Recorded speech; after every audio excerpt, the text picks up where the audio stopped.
만물의 생명이 기지개를 켜는 이 춘분의 새벽, 하늘과 땅이 정교한 수평을 이루어 낮과 밤의 길이가 똑같아지는 이 신비로운 우주의 섭리를 보며 놀라우신 하나님을 찬양합니다. 태양이 적도 바로 위를 비추며 정동 쪽에서 떠오르는 이 순간처럼 우리의 삶 또한 어느 한쪽으로도 치우치지 않는 온전한 균형과 중심을 되찾게 되기를 원합니다. 또한 이리저리 나누어지고 중심이 흩어진 우리 대한민국이 어느 한쪽으로도 치우치지 않고 중심을 잡고 균형을 유지하며 건강한 모습으로 발전할 수 있기를 원합니다. 더불어 그동안 겨울의 긴 밤을 견디며 움츠렸던 대지가 조금씩 따뜻해지듯 우리의 영혼의 깊은 곳까지 따스한 지혜의 빛이 스며들기를 소망합니다. 이제 오늘 이후로 하루에 2분씩 길어질 햇살만큼이나 우리의 시야도 조금씩 더 넓어지게 하여 주시기를 원합니다. 춘분 이후의 이 봄의 활력이 우리를 만나는 모든 이들에게도 선한 영향력으로 전해지게 하여 주시옵소서. 점점 더 따스한 온기가 많아져가는 날씨처럼 우리들의 삶도 점점 더 온화하고 따뜻해지게 하여 주시고, 그래서 이 세상이 조금 더 아름답게 변화되게 하여 주시옵소서. 사순절 27째 날입니다. 세상은 여전히 약하지만 하나님께서는 주님을 사랑하는 사람들을 지켜주시고 악인들의 손에서 건져주심을 믿습니다. 하나님은 주님을 사랑하는 사람들을 향하여 하늘로부터 빛을 비추어 주시기에 마음이 정직한 자들은 오늘도 이 땅에서 기쁨을 누립니다. 하나님, 우리 마음에서 악을 제하여 주시옵소서. 우리의 손과 발에서 시작되는 악행을 멈추어 주시옵소서. 우리 안에 탐욕이 솟아나서 우리의 영혼을 혼탁하게 하는 일이 없게 하시고 오직 주님의 뜻을 이루는 일에 우리의 마음과 생각이 집중되게 하여 주시옵소서.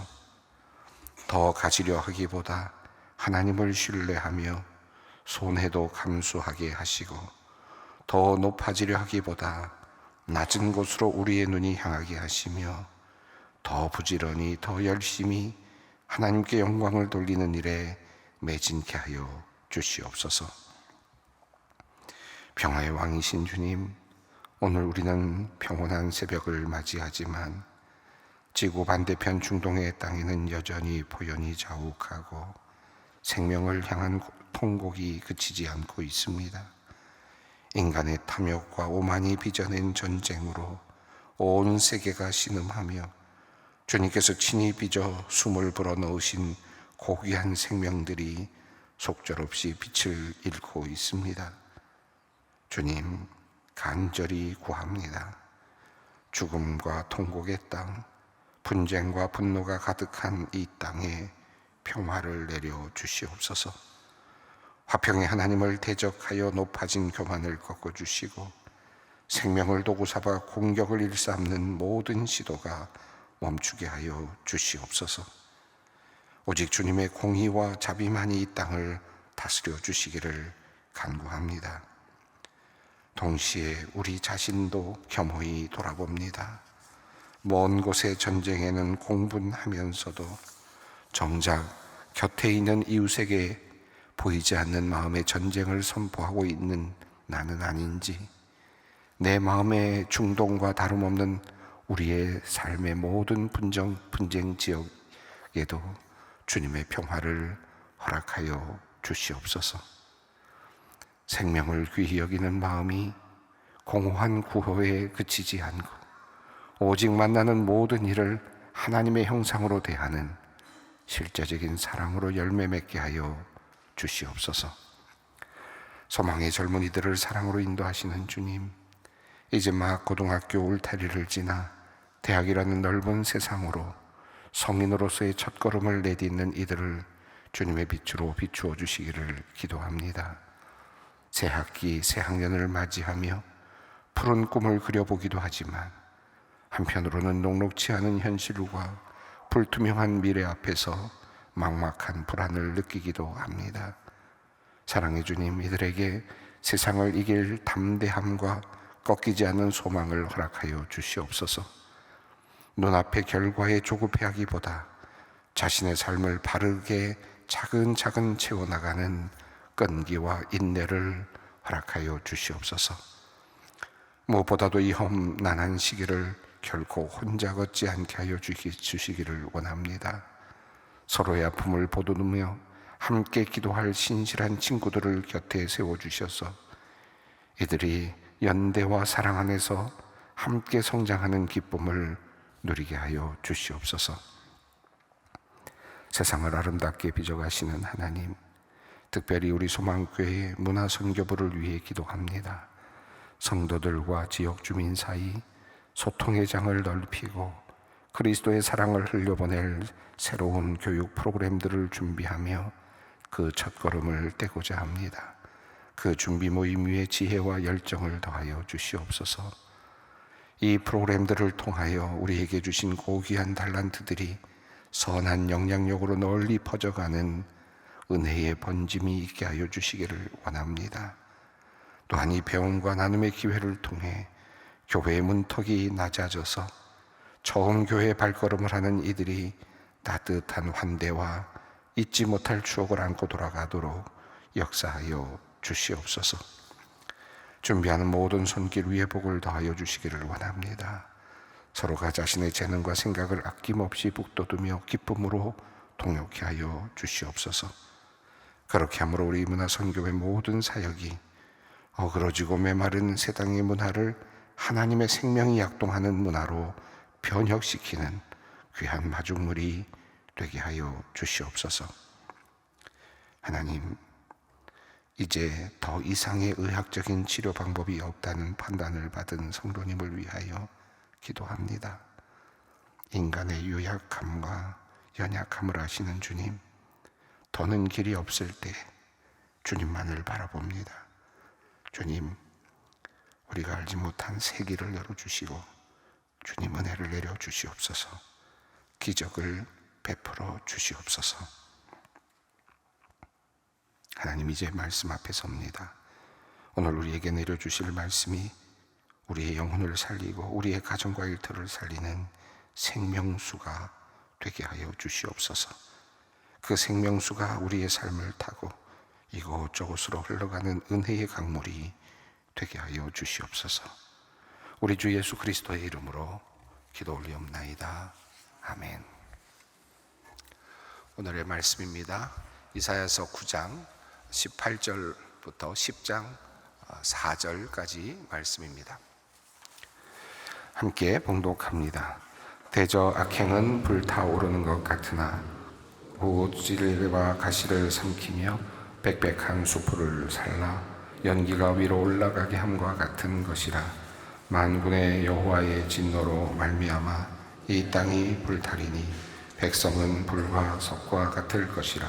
사람이 자기의 형제를 아끼지 아니하며 오른쪽으로 옮길지라도 줄이고 왼쪽으로 먹을지라도 배부르지 못하여 각각 자기 팔의 고기를 먹을 것이며 므낫세는 에브라임은 므낫세를 먹을 것이요 또 그들이 합하여 유다를 치리라. 그럴지라도 여호와의 진노가 돌아서지 아니하며 그의 손이 여전히 펴져 있으리라. 불의한 법령을 만들며 불의한 말을 기록하며 가난한 자를 불공평하게 판결하여 가난한 내 백성의 권리를 박탈하며 과부에게 도색하고 고아의 것을 약탈하는 자는 화 있을진저. 벌하시는 날과 멀리서 오는 환난 때에 너희가 어떻게 하려느냐. 누구에게로 도망하여 도움을 구하겠으며 너희 영화를 어느 곳에 두려느냐. 포로된 자 아래에 굽으리며 죽임을 당한 자 아래에 엎드러질 따름이니라. 그럴지라도 여호와의 진노가 돌아서지 아니하며 그의 손이 여전히 펴져 있으리라. 아멘. 이스라엘 백성들 그리고 또 남유다의 백성들 그들을 향한 하나님의 안타까운 마음이 또 설명되고 있습니다. 특별히 이사야의 경우에는 지금 남유다에서 예루살렘 거민들을 향하여 예언을 하고 있지만, 그러나 또 이 본문을 보면 여전히 북이스라엘, 에브라임과 또 그곳에 있는 많은 사람들, 사마리아 지역에 있는 모든 사람들까지 포함하면서 안타까운 하나님의 마음을 전하고 있습니다. 대저 그럴지라도 여호와의 진노가 돌아서지 아니하며 그의 손이 여전히 펴져 있으리라. 지난 시간에 어제도 우리가 이 같은 말씀에 마치 후렴구 같이 붙어 있는 두 하나의 단락을 함께 읽었는데요. 그 단락에 이어서 오늘도 또 같은 내용으로 하나님의 진노가 임할 때 너희가 어떻게 하겠느냐라는 그런 안타까운 하나님의 호소의 말씀이 계속해서 이어지고 있음을 봅니다. 악행을 저지르는 사람들, 하나님을 알지 못하고 하나님을 믿지 않고 하나님을 신뢰하지 않은 그러한 백성들의 마지막을 말씀하고 있는데, 특별히 오늘 말씀은 하나님을 신뢰하지 않고 하나님을 믿지 않고 살아가는, 그리고 도리어 세상의 힘과 권력에 의지하며 살아가던 그런 사람들을 향하여 주시는 하나님의 심판, 하나님의 징벌이 어제 우리가 읽었던 말씀의 대부분의 내용이었다면, 오늘 읽는 말씀은 이제 하나님을 신뢰하지 않음으로써 나타나는 결과들인데요. 하나님을 믿지 않음으로써 나타나는 결과, 바로 악을 행하고, 그리고 가난한 자들을 압제하고, 그리고 서로 헐뜯고, 그리고 서로 죽이려고 달려드는 그러한 삶의 모습들, 이 모습들을 하나님께서 책망하고 계시는 내용입니다. 악을 행하는 사람들, 이 악을 행한다는 의미는, 악을 행한다는 말씀 안에 그 뒤 배경에는 심판하시는 하나님에 대한 두려움이 없다라는 것이겠죠. 하나님을 믿지 않는다라는 것입니다. 우리는 입으로는 말을 하고 입으로는 하나님을 믿는다라고 고백을 하기도 하지만, 또 행동으로도 하나님을 믿는 척 행동으로 보여서 예배의 자리에도, 제사의 자리에도 나갈 수 있겠지만, 그러나 하나님을 믿지 않는, 실제적으로는 말과 행동, 말과 움직임, 몸의 움직임으로는 마치 하나님을 믿는 것처럼 그렇게 표현이 되지만, 실제적으로 그의 삶의 깊은 곳에서는 하나님을 믿지 않는, 하나님을 신뢰하지 않는 그런 모습을 볼 때가 있습니다. 특별히 하나님의 심판을 믿지 않고 하나님의 심판을 생각하지 않고 악을 행하는 그런 모습들, 하나님의 말씀대로 살지 않는 그와 같은 일들을 우리가 행할 때가 참 많이 있습니다. 믿음 없습니다 라고 말할 수 있습니다. 이 하나님을 신뢰하지 않기 때문에, 하나님의 존재를 믿지 않기 때문에 감히 악을 행할 수 있는 것이고, 하나님의 심판을 생각하지 않기 때문에 감히 악을 행할 뿐만 아니라 두려워하지 않는 것이 될 것입니다. 오늘 말씀은 바로 그 말씀들을, 특히 이스라엘과 유다에서 벌어지고 있는 그와 같은 모습들을 책망하시는 하나님의 말씀입니다. 18절 말씀입니다. 대저 악행은 불타오르는 것 같으니 곧 찔레와 가시를 삼키며 빽빽한 수분을 살라 연기가 위로 올라가게 함과 같은 것이라. 자, 악행은 불타오르는 것 같다라고 이렇게 표현을 하였습니다. 그리고 찔레와 가시를 삼킨다라고 이렇게 말씀을 하고 있습니다. 찔레와 가시를 삼킨다. 갑자기 왜 찔레와 가시가 나왔을까 하는 생각도 드는데, 이게 찔레와 가시가 뭘까? 그냥 여러 가지 무질서한 것들, 그리고 보잘것없는 것들, 이런 것으로도 생각이 들 수 있겠지만, 이사야서 5장 6절을 보면 내가 너희 이 땅을 황폐하게 하겠다라고 말씀하시면서 너희의 땅에 찔레와 가시가 나게 하겠다라고 하는 말씀이 나오거든요. 그 이사야서의 전체적인 흐름 가운데 이 찔레와 가시를 보게 되면 하나님께서 먼저 심판의 모습으로 찔레와 가시가 생겨나는 땅, 다시 말하면 그 땅이 찔레와 가시를 내는 황폐하게 되는 땅을 말씀하십니다. 그게 5장이거든요. 근데 이제 9장에 와서는 그렇게 놓여져 있는 찔레와 가시조차도 다 삼켜버리는, 완전히 불태워버리는, 그러니까 한 걸음 더 나아가는 하나님의 진노, 하나님의 심판, 하나님의 그 모습, 하나님의 그런 그 심판의 모습이 나타납니다. 찔레와 가시조차도 불이 완전히 삼켜버릴 것이다 라고 하는 그런 내용이죠. 이 불타오른다라고 하는 개념도 이사야서 앞부분에서 이미 나왔었는데요. 1장 31절에서 강한 자는 삼오락이 같고 그 행위는 불티 같다. 그래서 모든 것이 함께 탈 것이다 라고 하는 말씀이 있었습니다. 여러분 기억나실지 모르겠는데 1장 31절에 나오는 말씀인데, 다시 말하면 강한 자는, 힘이 있는 사람은, 또는 그 능력을 갖고 있는 사람들, 모든 그 유력자들을 포함하겠죠. 강한 자는 삼오락이 같다. 아주 잘 탈 수 있는 그런 재질을 갖고 있는 것과 같다라는 겁니다. 이 강한 사람들이 아주 잘 탈 수 있는 삼오락이 같아서 불티가 튀기만 하면 확 불이 붙는 그런 이미지를 1장 31절에서 말씀을 했죠. 그래서 그 불티는 뭐냐?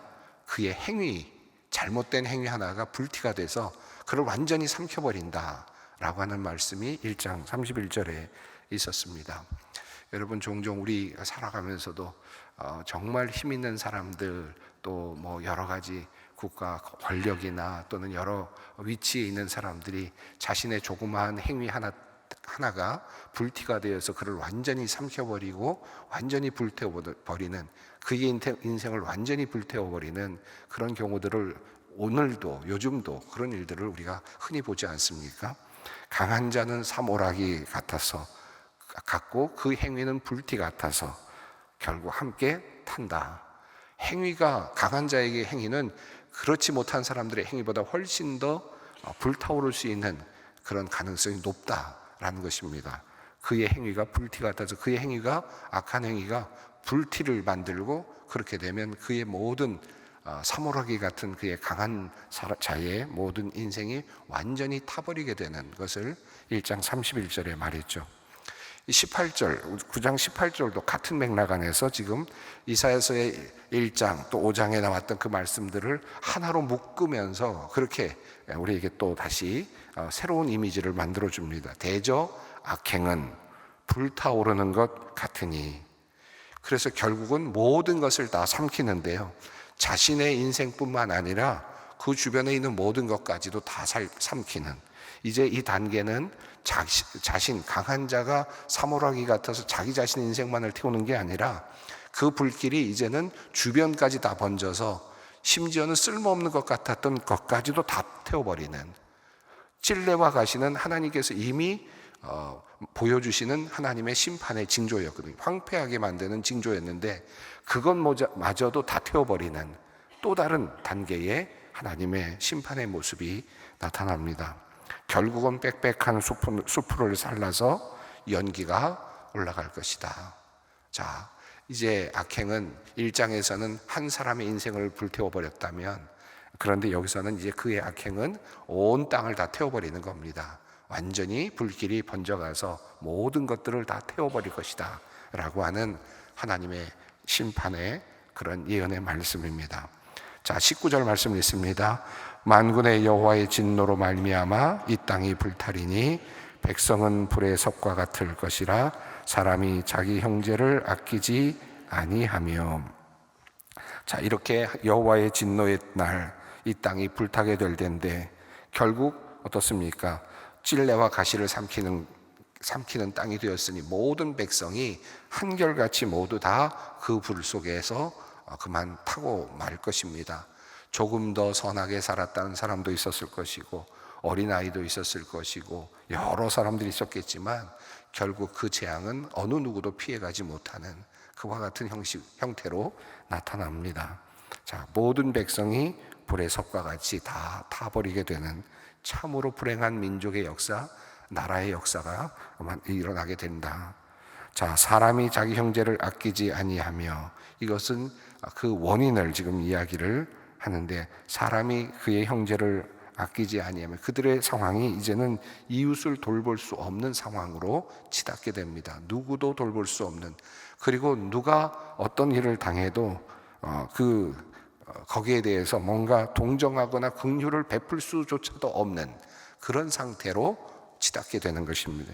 여기서 아끼다, 형제를 아끼다라고 하는 단어가 히브리어로 하말인데요. 긍휼을 한다. 긍휼과 동정을 표한다. 동정심을 느낀다. 그리고 그들을 어떻게 해서든지 보호하려고 하는 그런 모습입니다. 그런데 그렇게 하지 않는다는 겁니다. 자, 심판의 때 불이 타오르고, 그리고 불이 섭과 같이 타오르는 그때에 사람들이 쓰러져 있어도 그들을 나가서 돌보려고 할 마음조차도 갖지 못하게 되고, 나뒹굴어 있어도 누군가가 피를 흘리고 있어도 그들을 돌보지 못한, 돌볼 수 있는 마음의 여유조차 없는 그런 상태. 글쎄요, 요즘에 전쟁터에서 지금 많은 사람들이 죽어가고 있을 때 어쩌면 이런 모습이 아닐까 하는 생각도 듭니다. 나를 살리기 위해서 죽어가는 사람조차도 거들떠볼 수 없는 상태, 이런 모습들이 지금 이 성경이 우리에게 전해주고 있는 모습입니다. 20절입니다. 오른쪽으로 움킬지라도 줄이고 왼쪽으로 먹을지라도 배부르지 못하여 각각 자기 팔의 고기를 먹을 것이며. 너무 잔인하고 너무 끔찍하죠. 먹을 것이 없어서, 이렇게 해도 먹을 것이 없고 저렇게 해도 먹을 것이 없어서 자기 팔의 고기를 먹는다. 얼마나 정말 비참한 모습입니까? 자, 21절 말씀입니다. 므낫세는 에브라임을, 에브라임은 므낫세를 먹을 것이요 또 그들이 합하여 유다를 치리라. 그럴지라도 여호와의 진노가 돌아서지 아니하며 그의 손이 여전히 펴져 있으리라. 므낫세와 에브라임은 요셉의 두 아들들이죠. 12지파를 이루게 되는 그런 아들들인데, 한 피에서, 한 아버지에서 나온 첫째와 둘째입니다. 므낫세와 에브라임.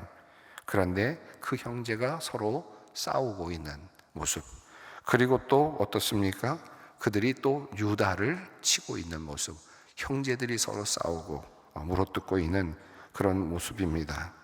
자, 므낫세라는 이름의 뜻은 모든 고난을 잊어버리게 하셨다라고 하는 말씀이고, 에브라임이라는 뜻은 수고한 땅에서 번성하게 된다라는 뜻이고, 그리고 유다라는 말은 감사한다, 찬양한다 라는 뜻인데, 그런데 그들이 지금 서로 물고 뜯고 죽이고 싸우고 있는 것입니다. 그럴지라도 그런 아주 끔찍한 상황, 동족 상잔이라고도 할 수 있겠고요. 형제들이 함께 싸우고 서로 먹고 그런 전쟁을 하고 있는 이런 상황. 그럼에도 불구하고 하나님께서는 그 진노의 손을 놓지 않을 것이다 라고 하는 아주 강력한 이미지를 보여주고 있습니다. 자, 그리고 이제 10장으로 넘어가는데, 10장에서도 또 계속해서 하나님께서 그 악행들을 말씀하시는데, 여기서는 서로 법령을 만들고 악한 일을 꾀하는 그런 사람들, 아주 구조적으로 악을 행하고 있는 사람들의 모습을 말씀합니다. 1절 말씀을 읽습니다. 불의한 법령을 만들며 불의한 말을 기록하며. 자, 공의로워야 할 법인데 그 법을 왜곡시키고 자신의 뜻대로 마음대로 고쳐서 그렇게 해서 편의대로, 그래서 그 법을 압제의 도구로 사용하는 악한 사람들을 표현합니다. 불의한 법령을 만들며 불의한 말을 기록하며, 그렇게 해서 나름대로의 어떤 자신들의 이득을 위해서 지금 법을 만들고 규칙을 만들고 하는 그런 규례를 만드는 사람들의 이야기입니다. 그렇게 함으로 어떤 일이 벌어졌는가? 2절 말씀입니다. 가난한 자를 불공평하게 판결하여 가난한 내 백성의 권리를 박탈하며 과부에게 토색하고 고아의 것을 약탈하는 자는 화 있을진저. 자, 여기 보면 가난한 자, 과부, 고아들의 것을까지도 다 약탈하는 사람들.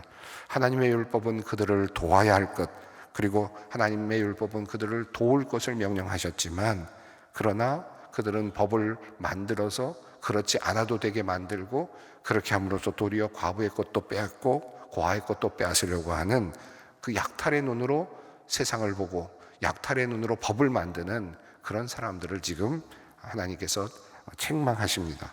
자, 그때 어떤 일이 일어납니까? 3절입니다. 벌하시는 날과 멀리서 오는 환난 때에 너희가 어떻게 하려느냐? 누구에게로 도망하여 도움을 구하겠으며 너희 영화를 어느 곳에 두려느냐? 여기서 세 가지 질문을 하나님께서 하십니다. 너희가 그럴 때 하나님께서 징벌하시는 그날이 왔을 때 너희는 그때 어떻게 할 거냐? 도대체 대책이 있느냐? 하나님께서 심판하실 텐데 그때 너희는 그때 어떻게 하려고 하느냐 도대체? 이것은 이 세상의 심판, 이 세상의 법의 심판이 아니죠. 모든 것을 알고 계시는 공의로우신 하나님이 이제 완전한 심판을 하실 텐데 그때 너희 도대체 어떻게 하려고 그러냐? 안타까운 마음이죠. 또 한 가지는 누구에게로 도망을 가겠느냐 그때. 너희가 도망가야 될 곳이 어디냐라는 것입니다. 어느 쪽으로 도망갈 수 있을까요? 유일하게 갈 수 있는 곳은 하나님이신데 하나님 보시기에 악을 행하였으니 누구에게로 도망가겠느냐라고 하는 그런 말씀입니다. 또 너희의 영화를 어느 곳에 두겠느냐? 너희가 그렇게 해서 얻어낸 많은 재물들, 많은 이익들, 바로 그날이 되면 너희는 그거 어디다 갖다 두려고 하느냐? 어디다 갖다 챙겨둘 수 있다고 생각하느냐? 라고 하는 안타까운 하나님의 말씀입니다. 자, 4절입니다. 포로된 자 아래에 구풀이며 죽임을 당한 자 아래에 엎드러질 따름이니라. 그럴지라도 여호와의 진노가 돌아서지 아니하며 그의 손이 여전히 펴져 있으리라. 포로로 잡혀가고 결국은 죽임을 당하고 살해되고 그렇게 될 뿐이다 라고 하는 말씀입니다. 자, 이 모든 말씀들은 가까이는 이제 북이스라엘이 아수르에게 멸망을 하고 또 남유다가 바벨론에게 멸망을 하고 또 그 사이에 여러 전쟁들을 통해서 그 땅이 훼손되는 그런 모습들을 이미 그림으로 보여주고 있고요. 그러면서 동시에 이 말씀은 장차올 마지막 날에 있을 모든 인류의 심판, 이스라엘과 유다의 모든 심판들, 그것들을 우리에게 알려주시는 영적인 메시지로 우리에게 또 다가오고 있습니다. 그럴지라도 여호와의 진노가 돌아서지 아니하며 그의 손이 여전히 펴져 있으리라. 이 말씀은 하나의 피어리엇, 다시 말하면 이것은 변함이 없다. 그러니까 너희는 이제 도저히 갈 곳이 없다라고 하는 절망의 메시지가 사실은 아닙니다. 여러분, 이 말씀 저희가 보통 요즘에 그런 분은 거의 없겠지만 옛날에 제가 자랄 때는 그런 이야기들을 참 꽤 들었습니다. 저희 어머니가 그랬었나 잘 모르겠는데 이렇게 뭐 형제들이 아이들이 잘못하면 야, 너 이거 더 이상 잘못하면 너 이제 집에서 쫓겨난다. 집에서 쫓겨난 다음에 내가 절대로 대문 안 열어줄 거다. 너 집에 못 들어온다. 너 이제 더 이상 잘못하면 너는 절대로 집에 못 들어온다. 어머니가 그렇게 막 아이를 야단치잖아요. 옛날엔 그런 일이 꽤 많았던 것 같아요. 그러면 아이들은 겁을 먹죠. 그리고는 거기에 대해서 굉장히 심각하게 생각을 하죠. 만약에 그런데 그 아이가 그 일을 잘못해서 또 똑같은 일을 반복해서 죄를 짓게 되면 어떻게 됩니까? 엄마가 끌고 나가서 집 바깥에 던져버리고 문 앞에서 문을 쾅 닫아버리잖아요. 그리고 다시는 내가 이 문 안 열어준다. 이미 약속했다. 내 던져버리지 않습니까? 그런데 어떻게 해요? 그 다음에 아이가 문 앞에서 두드리고 용서해달라고 막 그러면 그 엄마가 그 옆에 가장 가까이 있지 않습니까? 그리고 결국 문을 열어주지 않습니까? 바로 이런 모습이 이 문장 안에 들어있는 것 같아요, 저는. 그럴지라도 여호와의 진노가 돌아서지 아니하며 그의 손이 여전히 펴져 있느니라. 바로 이런 메시지 아닐까요? 너 절대로 이제는 문 안 열어줄 거야. 절대로 내가 더 이상 너희를 용서 안 할 거야 라고 말하지만 그 말씀의 배경에는 너희가 하지 마라 라는 말씀, 그리고 또 한 말씀은 뭘까요? 너희가 그럼에도 불구하고 돌아오면 내가 또 어떻게 될지 몰라 라고 하는 그 메시지도 그 안에 담겨 있습니다. 오늘 이 준엄한 심판의 메시지 안에서 그래도 또 다른 하나님의 사랑도 함께 느낄 수 있었으면 좋겠습니다. 함께 기도의 자리로 나아갑니다. 하늘에 계신 우리 아버지, 아버지의 이름을 거룩하게 하시며 아버지의 나라가 오게 하시며 아버지의 뜻이 하늘에서와 같이 땅에서도 이루어지게 하소서. 오늘 우리에게 일용할 양식을 주시고 우리가 우리에게 잘못한 사람을 용서하여 준 것 같이 우리 죄를 용서하여 주시고 우리를 시험에 빠지지 않게 하시고 악에서 구하소서. 나라와 권능과 영광이 영원히 아버지의 것입니다. 아멘.